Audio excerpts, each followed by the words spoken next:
Welcome back, everybody. I'm a Jade Monkey, and we're back here in Rust, and we're talking about the Rust console beta monuments. More specifically, this is the sewer branch, also known as a green puzzle. What does that mean? We also call this a Tier 1 monument. A green puzzle means you need a green card to complete said puzzle, and if you do, and it's spawned in, you'll have access to the blue card that you can loot inside. But you don't necessarily need the green card and or fuse to complete this. There's plenty of loot to be had out here, so let's do it. All right, so with this thing hitting the Rust console, PlayStation 4, Xbox One, and the next gen's PS5, Series X and S, there's an NDA, so we can't necessarily stream or record there, so we're showing you this here on the PC for now, but everything should match up. Fingers crossed in theory. So we're going to show you what this is all about. Okay, I do have a Rust console guides for the monuments. I'm going to go ahead and link the whole playlist now in the upper right-hand corner. If you're looking to get the green cards in order to do puzzles like this, or what we call the Tier 1 monuments. All right. First things first. This is a radiation 10 zone, or it takes 10 rads, or 10 rad protection for you to be in there. So basically, if I have my bandana off, I have 8%. And you'll see I'll start taking radiation damage. And if you've walked into a monument yet, you know exactly what I'm talking about. I'm going to start taking it pretty bad right about here. It's going to go, you hear a little Geiger counter. Now, if you have 10, you'll hear it go crazy, but it's not going to give you damage. Come on, it's got to be inside here. Nope, is it not? Okay, it looks like it's only at the top. Either way, you still definitely need rad protection. For this, it looks like it's only in the puzzle section. Oh, well. See, you learn something new every day. I always thought it was down here, so we always come with rad protection. Anyways, what I like to do for any monuments that give you good protection and good radiation protection is craft yourself some wooden armor pants and the wooden chest piece. Again, it's only rope, and it's only wood, and it does not take a workbench, so you might as well do it. Also, when we're out here, I'm going to place a sleeping bag in a stash, and if I have excess beginner loots or armor, I'll throw those in there. And I usually will put food in there if I can. Let me just wander off here. Come on. Come on, you'll let me place it eventually. Let's go. Let's go. Blue time. Let's go. Sewer branch. Wow, it is out there, isn't it? There we go. Sewer. And then we'll place this here. And we'll just take, like, I don't know, extra food. And if we had a little bit of cloth, we'd throw it in there too. And we'll throw the leggings in there because we don't necessarily need that for this. And that's in case we get wrecked or something. Okay. Back on the map here while I'm walking forward, the sewer branch is in different locations each time. They're not typically close to these thicker roads, or what we call the ring road. They're usually off these little beaten paths, but you'll have to see because the map will change from server to server and wipe to wipe. That's what makes this game so interesting. You never really know what you're going to be walking into. You kind of have to just figure it out. Here, is this the one with the rad? This has to be it. There we go. Almost made a fool of me. Like I said, if you're going the sewer branch, just throw on some wooden armor. You'll be okay. All right, so the puzzle itself, I want to say the Tier 1 monument, again, to do the actual monument itself, you're going to need a fuse and a green card, and I would suggest some type of light. A torch is okay, but really I would try to do a flashlight or maybe the miner's helmet. It'll help you out. But again, you don't have to necessarily do that. We'll go over this here in a minute. This is the actual green puzzle portion that goes underground. Aha, weird, sewer branch. This is one of the openings to that puzzle once you initiate it. And there's another one down here next to the silo. You should see it right about there. Yes. Okay. Let's go downstairs and check out the silo. What's up? All right, so again, always a PvP zone out here. Like, these points of interest will pull people in, as there is always better loots. There's another little side bend over here. Is it on this side? I guess it's on the other side. Well, let's do the jump puzzle first. Fingers crossed, because this might be take 82 if I keep falling, which is very, very common for me. You got barrels here. Always good. Military crates. You never want to pass those up. Again, we've got high quality, 8 scrappy doodles, and a laser. There's that tunnel I was thinking about. Okay, here's the jump puzzle. I'm so bad at these in clutch, so I'm pretty sure I'm going to fall and have to bandage myself. Speaking of bandages, I do want to make sure I have 6 or 9 on hand. And again, that comes from cloth. There we go. There's the ladder I was looking for. I'm like, where am I going? Okay, so it looks like you can go all the way up, but you cannot. You have to jump the rest. So this is kind of like the dome in that regard. So as I jump here, this one's clear, so you can make it to this. But what makes this next jump hard is that little overhang. So once I make it to this one, I need to make sure I'm out far enough to reach this. Oh, thank goodness. And then one more jump on the outside, my legs. Ouch. Well, you know what? I'm going to keep, I told you I'd miss it. I'm going to keep falling here. So I'm going to try it one more time, and if not, we'll show you from the top what you can get because it's rough. Basically, you have to wing yourself out when these little overhangs happen. You need to be on the edge of that little outcropping as you jump up. And then that's pretty much the long and the short of it, but I'm so bad at that. You'll see. I'll fall again, I guarantee it. Now I'm thinking about it. I mean, I think platforming is a bit easier with the controller. Okay, you just take my word for it. We're going to go up, and I'll show you from the top. Okay, down here, again, you want to make sure you've got some form of flashlight. You got some crates down here. I think you have a standard crate here, and then the rest. Oh, look at that, a fuse. Isn't that handy? And metal tools. Hey, you're going to want to take that back to your base and learn it. Scrappy doodles, and then you have healing here. And then this one here also heals. Sometimes it's food. You can see just how dark that is. Like, that's silly, right? That's what the sewer branch is going to be like in other areas, so be careful. Alright, so you can drop down here. Whoopsie, whoopsie. From the top, and I'm pretty sure this is irradiated down here. Let me show you. Okay, so can you see the top of the crate I couldn't make it to? Right there, you can see how many different crates are sitting on the top. But again, it leaves you vulnerable because you're just kind of standing there. I'm pretty sure I can make it to the top, or was I thinking of me jumping off of somebody else? Maybe. Let's just bite the bullet and go around so I don't have to do my terrible jumping again. Don't look at me, I'm embarrassed.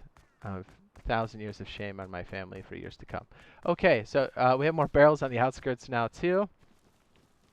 And again, always expect combat in these areas, like really, truly. Alright, now you can see the actual. Look at that, 5 crates, man. Are you kidding me? It's well worth you breaking your little meat sticks over and over again. Why did I jump back down again? We're going to go out and around. What am I doing? We're just going to show you some of the outskirts. Sometimes there's little food things. Oop, there you go. There's cloth. Little food things, the little barrels. It's always worth your time to grab it, especially in the beginning. And if you are close to these little dirt roads, they do have junk piles as well.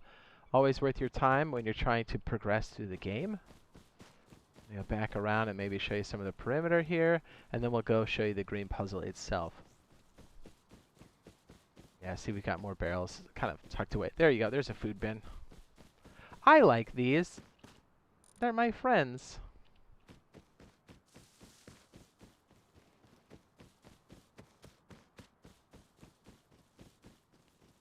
Okay, I was thinking there was another barrel up here. Well, now you can really see what I couldn't accomplish. But yeah, you basically get up on the rim of this bad boy. Let me shoot to where it's at. You climb up that ladder side right there. But you basically get up on this after you complete those jumps and then kind of shimmy your way around. But it is easy to fall. Watch, everybody else is like, that's easy. I'd be like, oh, it is for everybody else. Let me open this. Again, another crate, also good. We've got the kayak, we've got the water pipes and scrappy doodles, another barrel. Walking back around, and we're going to head over to the green puzzle. Again, you don't have to have this, but it does give you access to the green card. Now, this is a Tier 1 monument, again, which requires a green key card and a fuse, and it gives you access to the blue card once you do complete this puzzle. Now, as you come up here, you'll see there is a recycler around the back. There you go. And look, another military crate. Tech trash. This is the lifeblood of any server. Any wipe is always the recycler. Okay, we have another barrel here. We're going to move back around on this side. And this is where this starts. Now, downstairs, there will be a green door that can only be activated when a fuse is on and you have the green card. So, in turn, to start this puzzle, you start here. Oh, another barrel. And I believe we have to hit the switch as well. Is it on right now? Okay, now it's off. Okay, so when you place a fuse in, you are going to lose durability slowly over time. So you kind of need to know where you want to go ahead of time or have somebody here to pull the fuse to kind of help out. Because once you're inside of the green door area, you can open it after it shuts. We'll try to show that too. Okay, so now that it's in and I turn this on, this fuse is ticking. See it slowly going down. Now I need to work my way down to the pit. So one of these here, I need to go downstairs, make sure I have my flashlight out or a torch. I'm a fan of the flashlight because it doesn't burn out. And you should be able to see one of these doors here. See how it's lit up? Now if I use the green card one time, it swipes and allows me in. Now, here's the switch I'm talking about. If somebody upstairs pulls the fuse and comes downstairs, you can let them in by hitting this button here, and it opens the door. But since it's just me right now, that fuse is going to burn out, and when it does, this door will shut.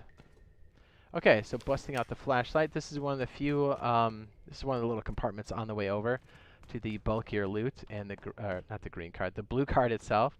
We've got some crates here, just to show you what some of that loot can be like. Oh, bam, look at that. Fuse. Taking it. Coat. Taking it. Oh yeah, we got somewhere. We've got the goggles, we've got road sign, more scrappy doodles. Scrappy doodles. Now, I hope I picked the right way here. I think either one will lead you to the central room, if I'm not mistaken. The other one should lead you into this room as well. This is the main room for the loot. Let me go around the other way just to show you. And I'm pretty sure that's the way it always is when you're doing this particular puzzle. It's not really a puzzle. I mean, it is a puzzle, but it's not. This one should lead to a dead end, if I'm not mistaken. Or does it lead up and around? Oh, it does. Okay, so there's 3 entry points. Same room. And then down here's the same room. So it's just different ways. So, like, if you have this combat scenario, and you will, this just gives you different access points or different ways to DIP. All right, so down here on the main floor, you see we've got some more crates. We have another recycler, which is quite handy. I would also suggest loot that you don't necessarily need, or stuff that's less important to you. As you're looting here, you want to take everything, so sometimes grinding it up into its more valuable components for you helps you stack them, and also helps you come out with more. Look at that. Gears, protection for your base. We got more scrappy doodles. I'm trying to point out some more points here. I think that's most of it on that side, if I'm not mistaken. And is this the exit itself? I'm actually not sure. I always get turned around down here. It's super easy for that to happen. I think that's the exit, if I'm not mistaken. I could be totally wrong. Nope, it's not. It just leads to the top. I think the exit's the same way out, but we'll have to wait and see. Okay, we got a refinery, or as we call it, the bubbler. If you have any crude, you can bubble it here. If you have multiple teammates here, it can help. You can stand up on these different crates, turn off your lights, and kind of just lurk for people. Really good for that. Just kind of showing you the upper balcony. And then you can see some sneaky crates that are in here. You always want to make sure you're looting those. Beep, boop, boop. So yeah, it's basically a combat arena, like a very moody, atmospheric combat arena. And then as you can see right there, look at that little cutie. Woo! Military crates are the best. I'm telling you, these are the places you go for that type of stuff. Military crates are something you loot for the entire wipe. Alright, so let's go down to this little, and we're back where we started here at the refinery. Let's go down and get this card. Okay, so you can already see it. If you see a desk, right there in the corners where it's always going to be, this is where you get your blue cards. Remember, green cards get you blue cards get you red cards. And always means more loot. Look at that. We would have gotten 4 gears out of this thing. Woo, baby. Look at this. Another milli crate, and then there was one up on this little, there it is. You see it right past the desk? Bingo. So there you go. There is the green puzzle at the sewer branch. This gets you the blue card, and then we're going to show you how to get out of here. And again, look around. Like, there's always these sneaky little crates kind of chilling here. And again, listen for the audio cues whenever this is happening. If we were to hear a little dirty feet right now, we'd just go, boop. And I would hide back in the corner with a crossbow or a Revi and just wait. Because let's be honest, if you're not moving, chances are they're not going to see you. Especially with these, see how that light gives you that effect? It can really blind people. It works the way a normal light would, especially in low light. And then right here we got that milli crate. Woo woo! More pipes, more scrappy doodles. So okay, let's find our way out of here. Hopefully you guys can see this okay on the recording. I know it's just slightly darker for us. Let me see if this is the way out. I'm actually not sure. Usually I just backtrack. There are 2 ways into these tunnels. There's like another green door, but again, oh, okay, I did find it. All right, so this is one of the exits. You can go back the way you came, but again, as long as you're on the opposite side of the green door, you can open it this way. But also, if the fuse was inside, you can swipe the card here if the fuse is active. So keep that in mind as well. So again, 2 points to enter. We're actually going to exit the other way here. And you can see this is down on the floor by the silo itself. It looks a little confusing, but actually it's not bad. Definitely worth your time to come down here over and over again. Not a bad place to set up camp. Remember, around the perimeter of a sewer branch, there are no build zones. So if you were thinking about building, you'd probably have to do it in like W2, W13, U13, like go around. But if you take some high ground and you have a lot of resources in your area, this becomes a place you frequent often, and you can also catch other players slipping and grab their loot too. So it's not a bad place to get started. Definitely a place you're going to want to go on your first wipe day for the console beta.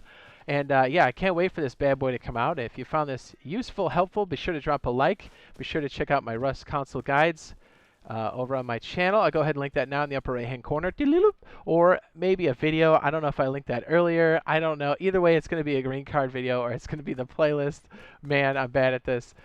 So yeah, if you found it useful, helpful, be sure to drop a like. And if you think it's something you're into and that you'd watch, you know, consider dropping that subscribe and turning on those notifications. And I hope anybody who's signed up, I hope we all get into it.